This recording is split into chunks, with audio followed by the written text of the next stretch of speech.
død, min trøstermand, vil tale til mig.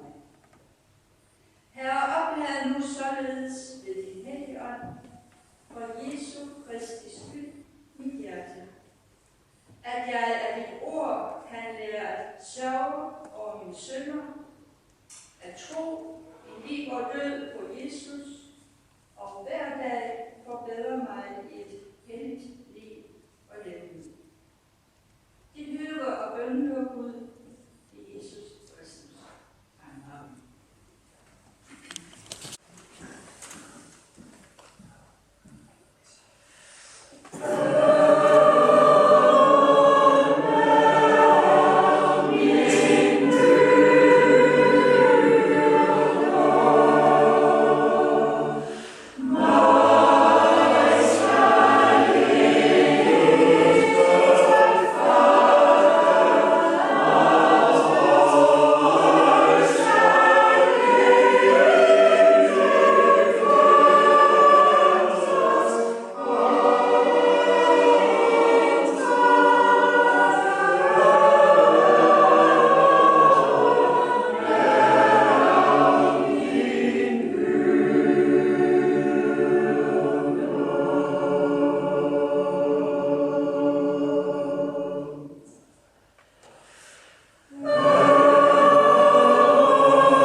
Det er meget godt.